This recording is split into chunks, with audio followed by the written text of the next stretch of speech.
Encore une fois, mes frères et mes sœurs, je vous félicite et nous partageons avec vous cette joie immense que vous avez dans le cœur aujourd'hui. Et sachez que ce n'est que le début. Bismillahirrahmanirrahim. Allahumma salli ala Muhammadin wa ali Muhammad.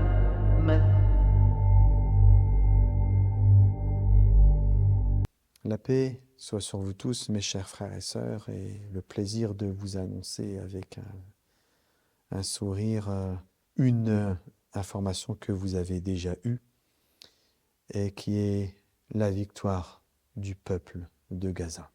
Qu'est-ce que nous avons prié pour ce peuple?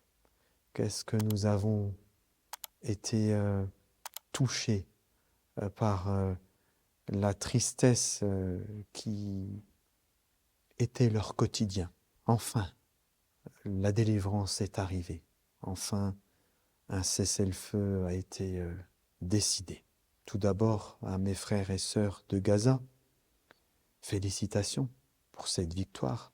Vous avez été patients, vous avez été persévérants, vous avez su appeler Dieu, vous avez su vous remémorer Dieu. Vous avez su vous tourner vers Dieu dans les moments les plus difficiles et les vidéos dont nous étions les témoins en témoignent pour nous tous. Et c'est ça la victoire, la plus belle des victoires, c'est d'avoir tenu bon, d'avoir été patient. Dieu dit « Inna Allah ma'as sabirin » Dieu est certes avec les patients. Vous êtes le fruit de cette patience. Et le message que vous délivrez au monde par votre patience, le message que vous délivrez aujourd'hui par votre persévérance et cette victoire éclatante, eh bien, il restera gravé dans l'histoire de l'humanité.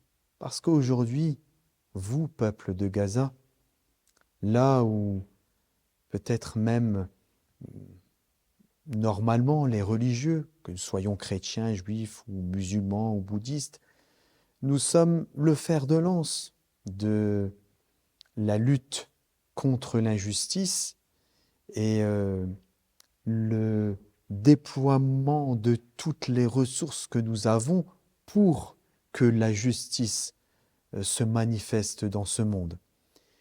Et nous le faisons tant bien que mal. Mais vous avez été à la hauteur. Parce que vous n'avez pas uniquement uni une catégorie des gens. Vous n'avez pas uniquement uni les musulmans. Vous n'avez pas uniquement uni les musulmans et les chrétiens. Vous n'avez pas uniquement uni les musulmans, les chrétiens et les juifs. Vous n'avez pas uni uniquement les musulmans, les chrétiens, les juifs et les bouddhistes. Vous avez uni tous les hommes et les femmes de bonne volonté, tous ceux qui croient en la justice et qui croient en ce mot qui est primordial dans notre foi, l'humanité.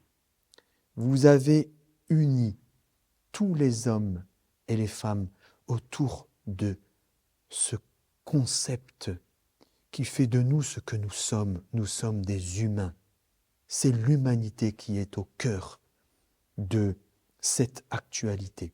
Et c'est cette humanité qui s'est exprimée dans les manifestations, chez les étudiants, chez les différentes religions, chez les gens qui n'avaient pas de religion, mais qui espèrent et qui croient en l'humanité. C'est cela que vous avez su faire, mes frères et mes sœurs. Et pour cela, je vous en félicite.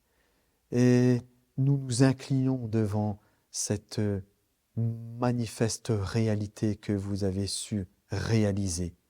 Alors félicitations à vous, vous méritez cette victoire. Aujourd'hui, nous savons qui est du côté de l'humanité et qui est contre l'humanité. Tous ceux qui ont été, ou plutôt qui ont soutenu le génocide, de près ou de loin, sont les véritables ennemis de l'humanité. C'est aujourd'hui le triomphe de l'humanité face à la sauvagerie, à la barbarie, à la bestialité. Parce que tous ceux qui ont soutenu ce massacre, tous ceux qui ont soutenu ce génocide, tous ceux qui ont soutenu ces assassinats, ces meurtres, et je parle en particulier de ces âmes innocentes, les enfants.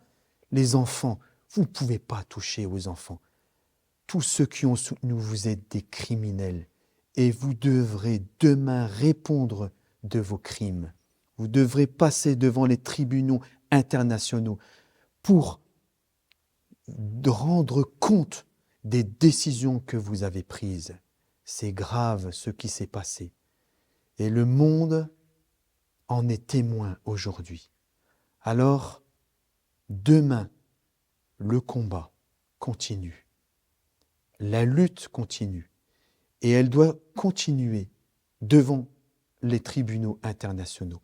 Et tous ceux qui sont responsables et qui ont pris part à ce génocide, à ces meurtres d'enfants, de près ou de loin, doivent rendre des comptes devant les tribunaux.